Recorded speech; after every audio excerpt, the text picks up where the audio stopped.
Olá, pessoal. Muito bom tê-los aqui novamente em mais um webinar da Plásticos Brasil. Eu sou o Mauro Andreassa e nós convidamos, desta vez, o professor Clodoaldo Lazzaretti, o mestre Clodoaldo Lazzaretti. O professor Clodoaldo tem uma vasta experiência no mundo corporativo, dentro das autopeças, justamente no segmento onde plásticos é super importante, a engenharia, a funcionalidade, 20 anos de experiência, e como se não bastasse isso, ele também tem mestrado, e justamente em nanociências, em materiais avançados, e aí ele deu ênfase em polímeros. Quer dizer, tem toda a capacidade de nos brindar com muito conhecimento nesse webinar de hoje. E, além disso, ele é professor do Instituto Mauá de Tecnologia e também professor do Senai. Então, hoje a gente vai ver um pouquinho disso daí. E a grande surpresa, nós pedimos para o professor Clodoaldo, manda os slides para nós, manda o PowerPoint para nós, e o professor Clodoaldo falou, não, nada disso, eu não sou um cara de slide, eu vou mostrar peças, eu vou conversar com as peças e conversar com vocês. Então, está todo mundo ansioso para saber como é que vai ser essa conversa aqui a quatro. Conversar comigo, conversar com a audiência, todo o pessoal que está conectado, e conversar com as peças. E vamos ver o que as peças contam para nós. É isso, professor Clodoaldo? Sim, Mauro, muito obrigado pelo convite. Meu agradecimento especial a essa gentileza que você me proporcionou. Falar de plásticos, de engenharia, né? Falar de aplicabilidade, é muito salutar você ter algo tátil, ter algo visual na mão, né?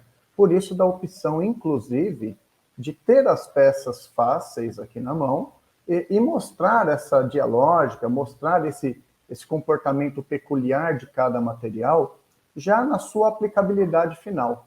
Então, essa foi uma estratégia que nós tivemos. Espero colaborar com um pouquinho do meu conhecimento para que a gente faça esse bate-papo bem dinâmico em cima da temática que foi proposta. Nós não temos dúvida, vai ser brilhante. Vamos lá, Muito professor? Obrigado. Vamos lá. Bom, pessoal, falar de plásticos de engenharia, o primeiro passo é importante que se saiba o que é plástico de engenharia, né?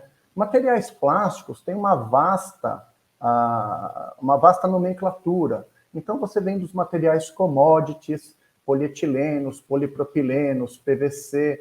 Você vai para o nível dos plásticos de engenharia, onde nós vamos discutir policarbonato, poliacetal, ABS, ABS-PC, o nylon, o PBT, o PET. E aí tem um outro degrauzinho, onde já começa a migração para os plásticos de alta performance. Eu gostaria de mostrar para vocês uma primeira lâmina aqui, um primeiro slide, apenas para enaltecer em que nível nós vamos tratar essa aplicabilidade dos plásticos de engenharia. Eu vou compartilhar rapidamente uma tela, e nesse compartilhamento, nós vamos abrir aqui justamente a ideia do que é o plástico de engenharia, né? Como eu disse, são níveis. Então, aqui nós temos o triângulo dos polímeros. Esse triângulo ele tem divergências na literatura. Tem literatura que fala em 3 níveis: commodities, engenharia e alta performance, esses 2 conjuntos aqui em cima. Tem literatura que trata, que divide os polímeros de alta performance em ultra alta performance, que é este biquinho do triângulo aqui em cima. Tem literatura que há controvérsias em materiais standard ou commodities, por exemplo, colocando o ABS em material commodity, sendo que a vasta base literária coincide com o ABS, sendo como material de engenharia, esse segundo nível. Aqui nós temos uma divisão sobre estruturas desses polímeros, né, estrutura semicristalina ou estrutura amorfa, que definem muitas das propriedades que se espera de um polímero e que tipo de resposta que esse polímero vai dar para aquilo que for solicitado, a sua aplicação, a sua exigência técnica. Eu vou voltar aqui, vou interromper o meu compartilhamento. E aí, nós temos que saída, né? O primeiro ponto, enxergar a finalidade do produto. Por que que eu preciso usar um plástico de engenharia em determinado produto? E por que que talvez um plástico commodity, reforçado, aditivado, modificado estruturalmente, ou com o uso de alguma carga de reforço, como que esse plástico ele pode vir a substituir um plástico de engenharia? E os plásticos de engenharia, por outro lado, também sendo substituídos por plásticos de alta performance. Então é importante entender que tudo isso está amarrado com a aplicabilidade da minha peça. O engenheiro ele vai ter a liberdade de definir, dentro dos requisitos do produto, o que é o mais adequado, o que atende os requisitos do cliente dele na aplicação. Então, nós vamos perceber, por exemplo, os plásticos de engenharia, o grande mercado deles, em aplicações técnicas, nós vemos uma grande e vasta gama de aplicações na indústria automobilística, ultimamente na indústria eletroeletrônica. O nosso celular tem componentes plásticos de engenharia, a nossa televisão na sala tem componentes plásticos de engenharia. Então, a gama é muito grande, a aplicabilidade da mesma proporção, os tipos de materiais variando de acordo com a necessidade do cliente. Ok? Mauro? Excelente. Agora todo mundo já sabe do que nós estamos falando, é isso, professor? Sim, sim. Justamente para que nós consigamos enxergar que caminho tem os plásticos de engenharia, ok? Eu vou fazer uma explanação aqui breve para vocês entenderem a aplicabilidade e ver como que a cabeça do engenheiro pensa quando ele vai enxergar. Eu vou mostrar para vocês, inicialmente, duas peças que têm a mesma função, apenas são usadas em produtos diferentes, para segmentos específicos e clientes diferentes, e fabricadas na mesma empresa, e a escolha do engenheiro para uma foi um material commodity reforçado, que chega em propriedades dentro dos plásticos de engenharia, né? Então, nós temos que entender que quando eu falo de plástico de engenharia, ele vai ter uma gama de propriedades e uma resposta diferente dos plásticos commodities. O engenheiro optou por uma peça onde ele usou um plástico commodity reforçado, que chegou em propriedades dos plásticos de engenharia, e uma outra peça que ele foi direto a um polímero de engenharia, justamente por um requisito do cliente. Então, eu vou mostrar para vocês aqui uma primeira aplicação. Bom, essa pecinha aqui, ó. Essa pecinha é uma lanterna automotiva de um carro da Volkswagen, né? Uma aplicação específica aqui de um veículo Volkswagen. O que acontece? Essa lanterna é fabricada numa empresa aqui do ABC e esta tampa cinza é a tampa porta-lâmpadas. É a tampa onde são encaixadas as lâmpadas. Uma ponta, esse meio aqui é a ponta do circuito, do chicote onde ele é conectado. E essa tampa, ela é injetada em polipropileno reforçado, com alguma carga mineral, em determinada quantidade, determinada proporção, para que ele chegue um pouquinho em alguma aplicação, em alguma propriedade que se assemelhe ao plástico de engenharia. Então tem que tomar um cuidado em não assumir que este PP, com uma carga, ele passou a ser um plástico de engenharia. Não. Ele é um plástico commodity que recebeu alguns aditivos e esses aditivos contemplaram algumas propriedades, elevação da rigidez, estabilidade dimensional justamente para essa função.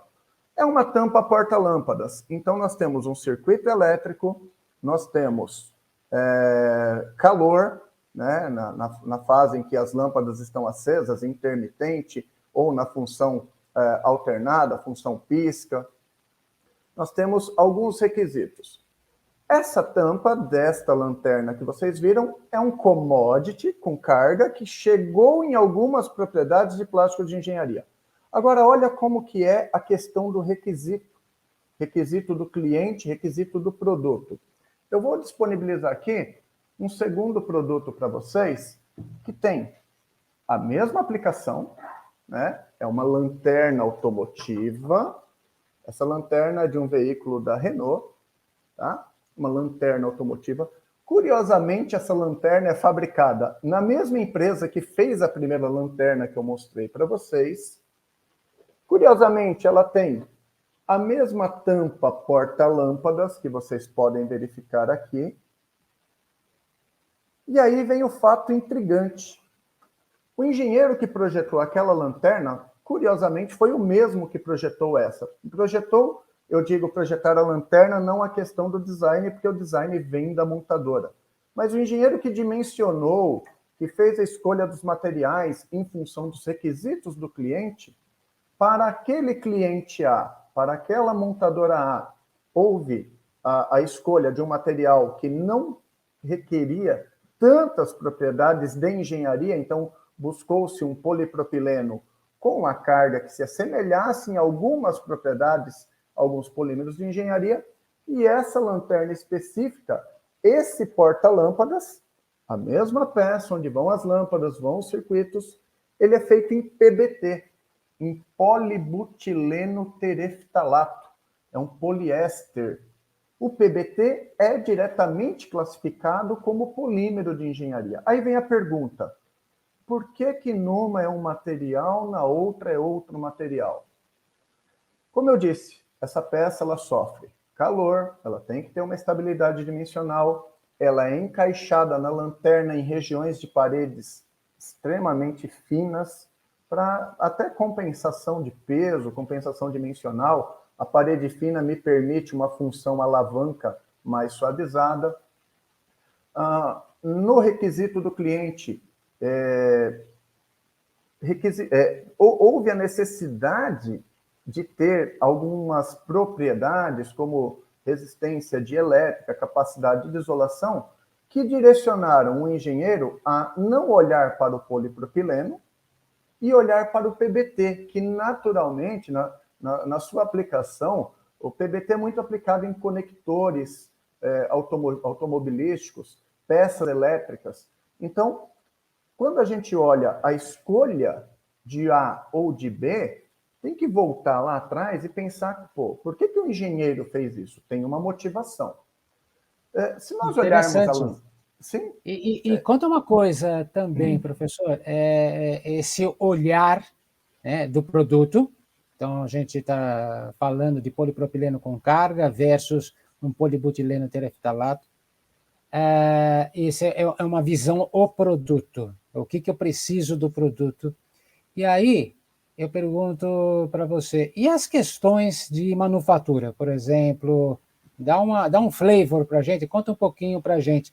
Se eu tiver que pegar minha injetora e fazer polipropileno com esse montante de carga, que não é pequeno, então tem seus problemas, tem suas complexidades, versus injetar PBT, porque a decisão de engenharia tem que ser sempre manufatura e design, manufatura e product development. Quer dizer, a gente sempre fala, né? A gente fala muito, acontece pouco, mas a gente fala que manufatura e desenvolvimento de produto devem caminhar com mãos dadas. Como é que você vê isso? Porque isso aí também tem um monte de gente que está assistindo aqui, que talvez não tenha decisão sobre a definição do material, mas depois fica com o abacaxi na mão. Olha, agora você vai injetar PBT, agora você vai injetar polipropileno com esse montão de reforço. E aí o cara fala, ai meu Deus, como é que eu vou fazer isso? Então eu queria que você falasse um pouquinho dessa sua visão para o lado da manufatura também. Perfeito. Um cuidado no chão de fábrica é tentar entender que cada material tem sua característica produtiva. Então, se eu for colocar um polipropileno puro na máquina, eu vou ter um tipo de característica a ser padronizada na máquina em termos de temperatura, pressão. O dimensional do meu molde tem que ser feito em função da contração que o material vai me proporcionar. Erroneamente, algumas empresas, elas usam do mesmo molde para injetar dois materiais. São contrações diferentes, comportamentos diferentes. Às vezes isso acontece até numa fase de teste e o final nunca é muito agradável de se ver. Quando a gente falou do polipropileno, injetar polipropileno é muito fácil, é muito tranquilo em aspectos gerais, tá? Se a gente for falar de uma injeção de ciclo rápido em peças de utilidades domésticas, é uma loucura. Mas em peças técnicas, o uso do polipropileno relativamente é muito tranquilo de injetar. É um material que, pelo fato de ter a carga, requer uma secagem pequena, uma secagem de curto tempo, de baixa temperatura. Quando eu vou para o material de engenharia, e praticamente todos os materiais de engenharia têm uma característica higroscópica de absorção de água, requer uma secagem muito rigorosa. Onde que está o calcanhar de Aquiles do PBT? Quando eu falo secagem, muita gente traz à mente a estufa de bandeja. A estufa de bandeja, nós brincamos no chão de fábrica, que ela é uma chocadeira. Ela pega o ar do ambiente, esquenta e joga no material. A secagem é diferente. Pega o ar do ambiente, faz um tratamento desse ar, desumidifica esse ar, aquece esse ar para ele trocar essa umidade com o material. PBT é um material que requer secagem. E, às vezes, o chão de fábrica, por uma falta de recursos, o pequeno transformador, talvez ele não tenha nem o recurso para usar um secador, ele usa a estufinha de bandeja. Funciona? Olha, funcionou até os anos 80, 90, mas os níveis de perda são altos, o material não seco corretamente, ele gera refugos indesejados, perdas indesejadas, variação de processo. Então, começa-se com o polímero de engenharia a exigir um recurso maior de capacidade técnica de transformação. Eu tenho que secar este material, o molde tem que ser dimensionado para a contração específica desse PBT. Normalmente, polímeros de engenharia se usa molde aquecido. O que alguns transformadores fazem para ganhar ciclo? Põe água gelada no molde. Olha, ganha ciclo, obviamente ganha ciclo.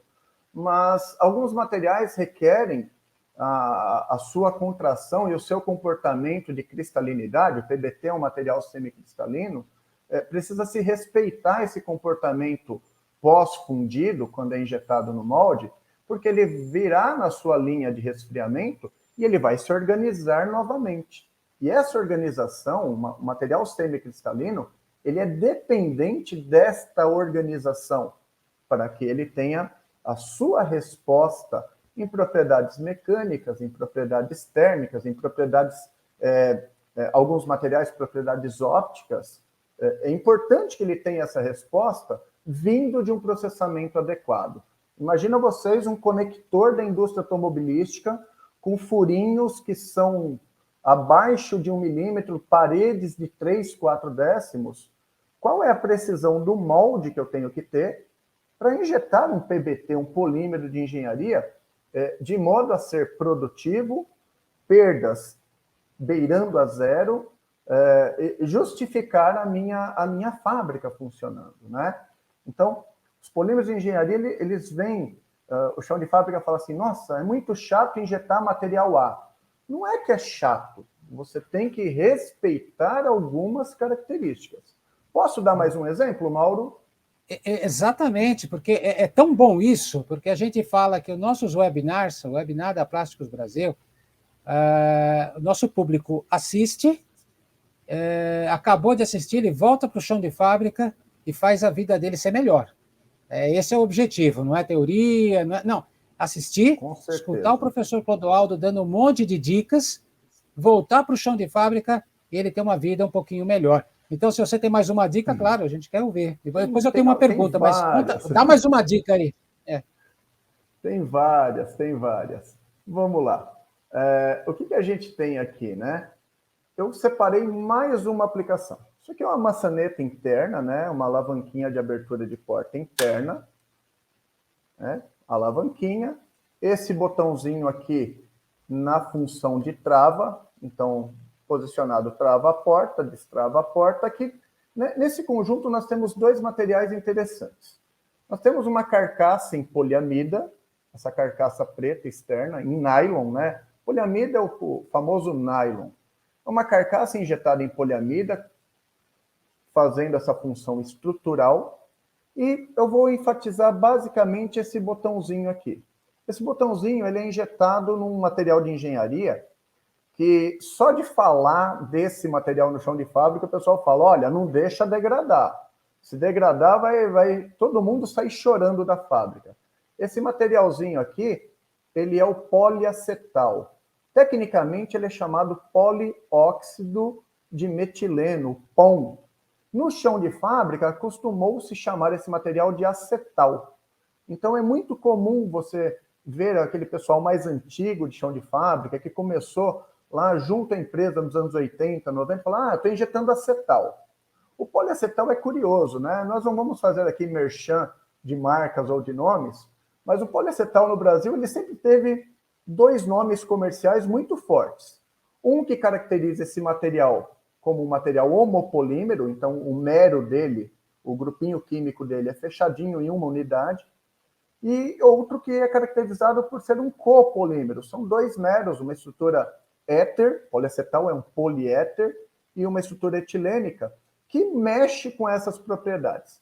Qual que é a grande briga para injetar poliacetal? Por que eu falo briga? Poliacetal é um material, entre aspas, vamos chamá-lo de chato? Não é que ele é chato. Ele é um material que requer alguns cuidados, né? Um material que trabalha com a temperatura abaixo de 200 graus, na maioria dos casos, e é um material que, se você deixar ele degradar no processamento, ele libera gás formaldeído. Aí você vê aquela nuvem branca abrindo dentro da fábrica e fala, nossa, o que aconteceu? Degradou poliacetal. Você pode ter certeza que vai ter bastante gente dentro da fábrica lacrimejando, chorando, engasgado. Por quê? Porque o gás formaldeído, uma vez liberado, ele é terrível, né? A inalação dele, você vai chorar na hora. Então o pessoal fala, porque o poliacetal degrada. Não, o poliacetal degrada se você não controlar seu processo. O poliacetal ele tinha uma briga muito grande com peças coloridas, né? Peças de cor. Essa aqui é um cinza prata, eu não lembro exatamente qual é a tonalidade, a definição de montadora, eu estou chamando ele aqui de cinza prata. O que tinha que fazer para ter um poliacetal colorido? O poliacetal ou ele vinha natural, o poliacetal natural é branco, ele é um material altamente cristalino, contração altíssima, 2,5%, chega a 2,8% de contração. Então imagina que eu tenho que dimensionar o molde nas suas dimensões, considerando uma contração de 2,5% a 2,8%. Ou ele vem natural, que ele vem branco, ou ele vem preto. Mas eu quero um poliacetal na cor. Eu tenho que desenvolver um pigmento, um concentrado de cor, junto a um fornecedor e fazer a mistura. O que acontecia no poliacetal? Muita linha de fluxo e muita linha de emenda, justamente porque a concentração do pigmento ela não se dispersava uniformemente, e na linha de emenda do fundido dentro do molde, você cria uma problemática, uma região visual. Essa pecinha cinza que eu acabei de mostrar para vocês, esse cinza prata aqui, é um material que foi desenvolvido pelo fabricante de autopeças, um grande fabricante multinacional na região aqui da Zona Sul de São Paulo, e eles desenvolveram na cor. Mas fica mais caro desenvolver na cor. Óbvio, né? Você vai solicitar a um compostador de material, o desenvolvimento desse material na cor, ele vai embutir nos custos dele, o pigmento, a extrusão, a preparação desse material. Só que quantos problemas foram resolvidos em não ter que pigmentar esse material na fábrica? Em não ter que fazer uso do concentrado de cor, o famoso master batch? Foi uma solução encontrada pelo corpo de engenheiros dessa empresa, junto ao fornecedor de matéria-prima, em não se preocupar mais. Aí vem uma vantagem, né? Está injetado na cor. Vamos supor que essa peça fosse injetada natural, sem o pigmento, ela ia ter que passar por um processo de pintura. Então, o objetivo é que você explore ao máximo aquilo que o material de engenharia traz de resposta. Creio que o Mauro deve ter vivido muito isso, né, Mauro? Esses desafios da fábrica, né? Mauro, tem mais coisa aqui para mostrar. Eu acho que a gente tem mais, sim, tem mais tempinho. Mas conta uma coisa, fiquei curioso quando você falou assim, olha, materiais de polímeros de engenharia, tem que ter um cuidado especial, né, para a questão de secá-lo, né, a questão de controle dessa umidade. Então, antes de você ir para o próximo exemplo, conta para nós por que material de polímeros de engenharia ele é tão sensível a isso? Isso é um tremendo conselho para todos aqueles que estão nos ouvindo e trabalham com esse tipo de material. Que isso seja uma característica crítica e significativa nos planos de controle, que melhorem os controles de processo, que adequem as estufas, que controlem as estufas. Então, aí tem uma lição enorme para todo mundo que está aí conectado. Mas conta para nós qual é o fundamento, por que dessa sensibilidade, Clodoaldo? Vamos lá. Se nós olharmos a estrutura química dos polímeros tidos como polímeros de engenharia, polímeros de alta performance, nessa estrutura química existem grupos químicos. Então, quando eu falo que o material é uma poliamida, o grupo químico presente no mero, né, na estrutura básica da poliamida, é o grupo amida, C-ONH. Se eu falo que é um PBT, um PET, polibutileno tereftalato, polietileno tereftalato, são grupos ésteres. Então, se eu olhar na cadeia química, eu vou encontrar um grupinho lá, C-O, é um grupo éster. Eu falei do poliacetal agora, ele é um grupo éter, um oxigênio sozinho, um O sozinho lá no meio da cadeia. Por que os polímeros de engenharia requerem secagem? Esses grupos químicos, quando a gente olha no âmbito da química orgânica, esses grupos químicos eles são polarizados. Então, nós chamamos que eles têm polos permanentes. Em química, nós chamamos isso de dipolo. Então, eles podem ser dipolo, dois polos permanentes em duas cadeias poliméricas que podem se atrair, né, um polo positivo, um polo negativo, um polo mais carregado eletronicamente, os elétrons têm carga negativa, eu vou ter esse polo carregado de elétrons. Quando eu pego uma molécula de água, que também é uma molécula polar, a molécula de água, H2O, ela é um V, né? um oxigênio aqui embaixo, ela é angular. E ela é muito polarizada também. Então, se eu tiver um polo positivo, tiver um hidrogênio perdido numa ponta da cadeia, vou dar um exemplo, C-ONH, grupo amida. Esse H, ali na pontinha desse braço da cadeia polimérica, ele vai olhar para o oxigênio da água e vai falar assim, opa, eu estou positivo, o oxigênio está negativo, ele vai ancorar por uma ligação, uma força secundária, não tem ligação química, são atrações secundárias. Ele vai ancorar esse oxigênio, só que ele traz a molécula inteira da água. Então, é uma característica dos polímeros de engenharia ter essa atração por moléculas de água em função dos seus grupos polares. Essa atração e essa absorção de água é natural em polímeros de engenharia, por isso que requerem um processo de secagem. Ah, mas na década de 80 usava só estufa. Olha, na década de 80 dava certo, só que digam para mim quais eram as perdas e os refugos na década de 80 em função de refugo. Quanto eu jogava fora por material que apresentava umidade durante o processo, é fácil de identificar na injetora. Se você vê o bico purgando na forma de uma esponjinha já, e leve um pouquinho de nível de fumaça, Sim. é muito fácil identificar que o material tem umidade, ou manchas brilhantes na peça, espirros na peça. É salutar e primordial que tenha uma boa secagem de matéria-prima. É um tremendo conselho que o pessoal que está conectado com a gente aqui já pode anotar e fazer disso o seu dia a dia. Então, professor, o tempo está avançando. Vamos fazer o Bora. seguinte: vamos apresentar mais uma dica do professor Clodoaldo, e aí a gente já vai encaminhando para o fechamento. Que tal? Tranquilo, bora lá. Bom, pessoal, eu vou trazer mais um caso aqui para vocês. Esta peça aqui, ó, é um farol de neblina. É um farol auxiliar de neblina.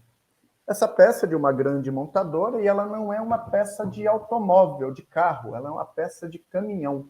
É um farol auxiliar de neblina para um caminhão. Caminhão pequeno, utilitário, não é caminhão grande, é caminhão utilizado para os buques, por exemplo, caminhão intermediário, caminhão leve. Essa lente aqui, normalmente lentes de faróis de carros são feitas em policarbonato, né? Então, se você pegar seu automóvel, muito provavelmente a lente do teu carro é de policarbonato. Alguns veículos, até uns 10, 11 anos atrás, ainda tinha lente de vidro e a tecnologia foi substituindo por isso. Essa lente específica, ela não é de um policarbonato convencional. O policarbonato é um polímero de engenharia, mas esse policarbonato usado para essa lente específica, ele é um copolicarbonato. Ou seja, o que é um copolicarbonato? Olha, na estrutura do policarbonato, eu tenho um elemento lá, a base vem lá do bisfenol A. Essa lente, ela usa dois tipos de bisfenol, um TMC e um A, justamente para angariar propriedades e requisitos técnicos que uma lente de policarbonato convencional não responderia a esse produto. Onde está a criticidade desse produto? É uma peça relativamente estreita, um refletor pequeno, uma lâmpada que vai gerar um potencial calorífico aqui, vai gerar calor de modo bastante intenso. E aí vem alguns requisitos. É uma peça que vai sofrer impacto de pedriscos, pedras no meio da vida útil desse veículo, desse caminhão. E aí optou-se por uma engenharia. Essa peça ela é montada também num grupo multinacional. Essa peça é montada em Manaus. Optou-se pela aplicabilidade de um copolicarbonato. Se nós olharmos um policarbonato convencional, eu processo ele a 300 graus, molde a 90, 95 graus. Um copolicarbonato, a gama para processar ele já vai extrapolar ali 330, 335 graus.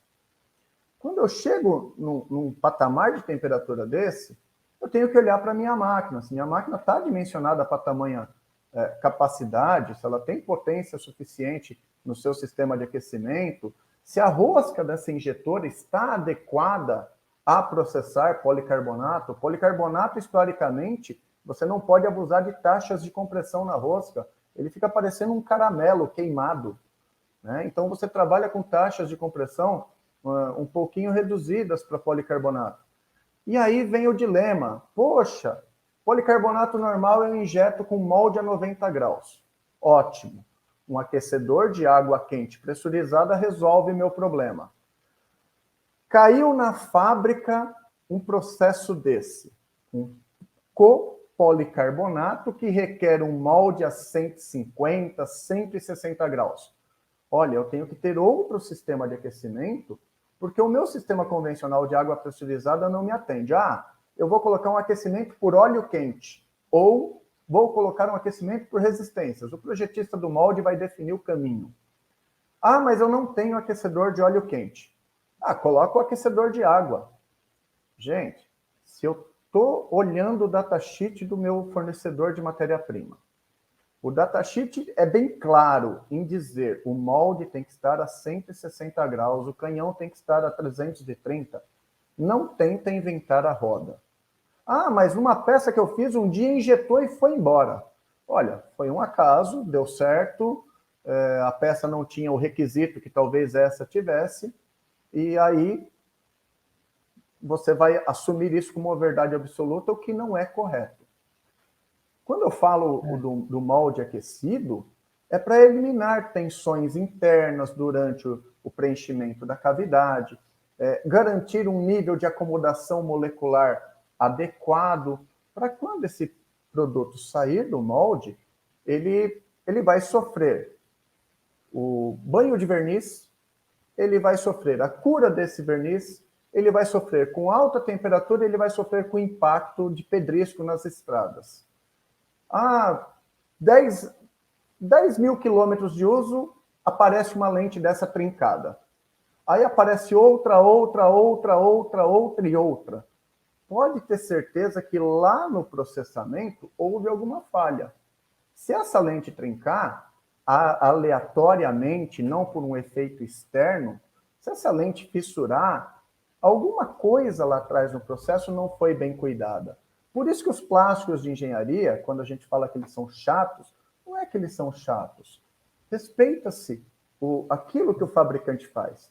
O nylon que eu mostrei para vocês, a poliamida, só para quem está nos assistindo ter uma ideia, uma visão assim da gama de aplicações, um único fabricante de poliamida, né, um grande fabricante americano, ele tem 4 famílias de poliamida. 4 famílias. Eu vou pegar uma delas. Vou pegar esta família de poliamidas. Só esta família, na última atualização que eu consultei, tem 143 tipos diferentes de poliamida. Preto, natural, com fibra, sem fibra, com estabilizante, sem estabilizante, com 10 de fibra, com 15, com 20, com 25, com 30, com 33, com 40.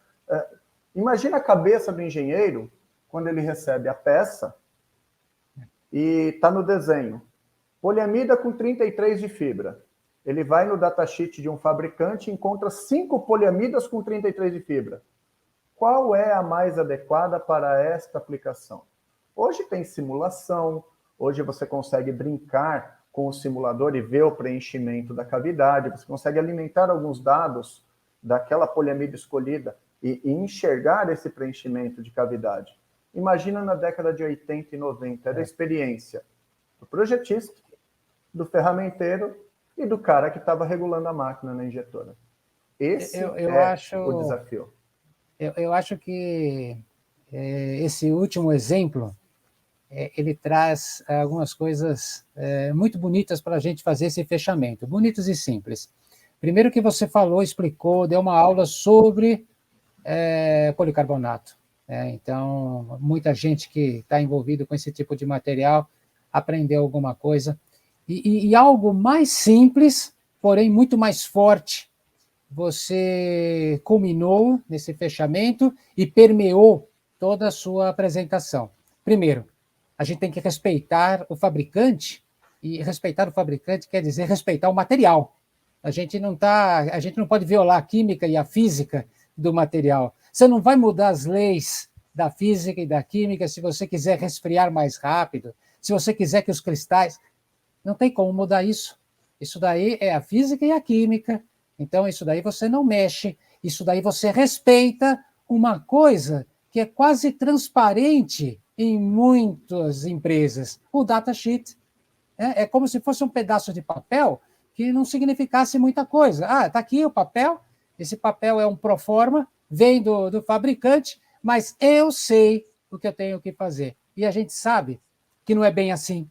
A gente sabe que a década de 80, a década de 90, às vezes dava certo. A gente lembra que a gente era mais tolerante à rejeição. A gente se lembra também que os carros eram mais frágeis. A gente se lembra também que as exigências eram diferentes. Então, pessoal, o mundo é outro e eu acho que o ponto básico de saber se você está indo no caminho certo é seguir o datasheet. Se alguma coisa diferente começar a acontecer, aí sim, a gente tem que chamar o corpo de engenharia, de todos da manufatura, do processador, do desenvolvedor do material, e aí conversar. Mas se você não segue sequer o datasheet, não dá para conversar. Então, a gente agradece não tem milagre, muitíssimo. Né? Eu acho, Clodoaldo, que a gente pode programar mais algumas dessas durante o ano. Vamos ver a programação, porque eu gostei dessa cartola, ao invés de tirar coelho, você está tirando peças e está ficando super interessante. Quem sabe a gente parte para mais algumas dessas. Foi fantástico, foi brilhante, como eu disse logo no início. A gente não tem como agradecer. Plásticos Brasil se sente assim honrada com a tua participação. Foi fantástico. Eu que agradeço o convite, extremamente gratificante compartilhar um pouquinho dessa vivência, né? 20 anos de indústria, 16 praticamente em educação profissional focada na área de plásticos, e o que precisar para fazer peça, mostrar algo relacionado a plástico, pode contar conosco mais uma vez, assim que preciso. Super obrigado a todos Eu que se agradeço. mantiveram conectados nesse nosso webinar. Super obrigado a todos. Tchau, tchau. Muito obrigado. Até.